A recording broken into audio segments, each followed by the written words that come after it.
इससे पहले मैं भसीन साहब जी के पास जाऊं, मैं आपको दिखाता हूं इस सीरीज में कुछ कॉल्स जो पिछले कुछ दिनों से देखिए आपको इसी सेगमेंट में दिए जा रहे हैं भसीन साहब द्वारा। भसीन साहब के हमारे साथ जुड़ चुके हैं, डॉक्टर साहब बताइएगा एक बार और उनके वो प्लेट्स लाइए। जुड़ गए हैं आप तो आप दिखाइए। पीएफसी 83 रुपीज पर देखिए बताया था और ये सब इसी सीरीज में हुआ है।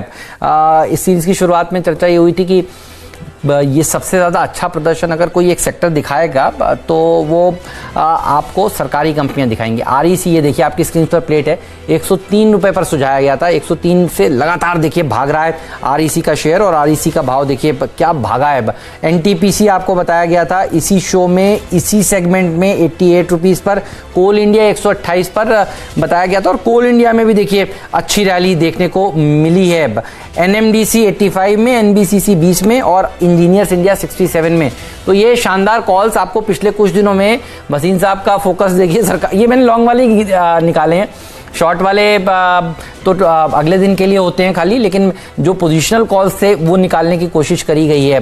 भसीन साहब स्वागत है, बधाई सबसे पहले इन शानदार सरकारी कंपनियों पर लॉन्ग साइड का आइडिया 3 बजे सीएनबीसी आवाज पर हर रोज भसीन जी के भरोसेमंद शेयर सेगमेंट में देने के लिए। बताइए कुछ और अगर मुझसे मिस हुआ हो तो, और आप आज के ट्रेड्स भी दीजिए प्लीज।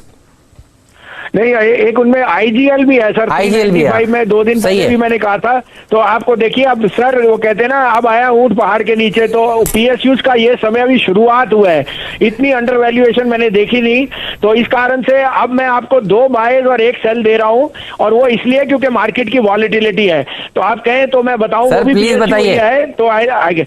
तो पहला बाय यहाँ सर एचपी बीपी ने तो आउट परफॉर्म किया है, not the term of IOC, most under valued stock with highest dividend yield 89.25 है, इसमें 86.25 का स्टॉप लॉस रखिए, 105 का टारगेट। दूसरा बाय सर मेरा फेवरेट शेयर है जो आज थोड़ा 3% नीचे है, it's a buying opportunity, Godrej property, 855 का भाव है, आई थिंक 835 का स्टॉप लॉस रखिए, 1050 का target, and this would be a delivery call. मैं सोचता हूँ ये अगर आप लेके रखे तो सोना है।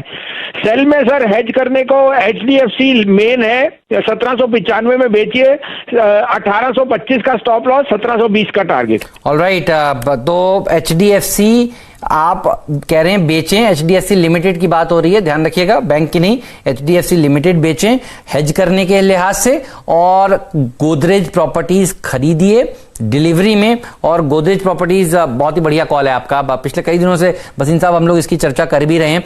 आईओसी में भी खरीदारी की बात, और एक स्टॉक और भी है सर जो आपने बताया था, डीएलएफ इसको कैसे भूल सकते हैं? अभी तो शुरुआत है। मैंने आपको कहा था ठोक के इस सीरीज में 170 दिखाऊंगा, 64.5 तक आ गया सर, और अगर हुआ तो अभी टाइम है, मेरे को लगता है 170। और गोदरेज तो डीएलएफ का मैं बता नहीं सकता क्या मुकाबला है, बिकॉज रियल देखिए हेमंत जी, जो सोने में तेजी आई है, वेल्थ इफेक्ट ऐसा है, the money will go into fixed asset, real estate will be the star of 2021। Yes sir, तो बहुत बढ़िया आपने कॉल दिया था, वही मैंने कहा कि मैं कुछ तो भूल रहा हूं, मेरे दिमाग में डीएलएफ था वो मैं भूल गया।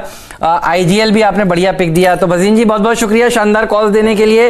गोदरेज प्रॉपर्टीज, डीएलएफ, मयूरेश जी भी देखिए पिछले कई दिनों से लगातार एक सुर में कह रहे हैं कि ये सेक्टर आउट परफॉर्मिंग सेक्टर है।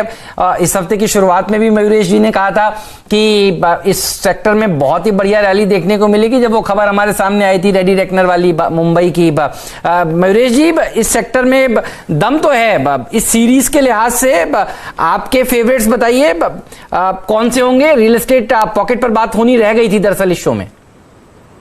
बिल्कुल हेमंत जी, और आई थिंक मैं भी सहमत हूँ, आई थिंक संजीव जी से। आई थिंक गोदरेज प्रॉपर्टीज एक बहुत ही उम्दा स्ट्रक्चरल प्ले है रियल एस्टेट पॉकेट में, and the logic is absolutely right. I think जो गोल्ड से आई थिंक रैली में से पैसे निकलेंगे वो फिक्स्ड एसेट्स की तरफ थोड़े बहुत आएंगे, और पेंट अप डिमांड अभी भी बाकी है। लाइट एसेट मॉडल है, डेट इक्विटी थोड़ी बड़ी है because of working capital needs, but it's the strongest balance sheet. तो मुझे लगता है structural play Godrej property, momentum plays बिल्कुल जैसे मैं कह रहा हूँ, I think Sobha for example, south based players में जो नंबर्स इनके आ सकते हैं इन द सेकंड हाफ, जो लैंड बैंक इनके पास है, और आईटी क्षेत्र से जो डिमांड रहेगा हाउसिंग की तरफ, and again I think bigger houses in need of families relocating, मुझे लगता है आई थिंक सोभा एक मोमेंटम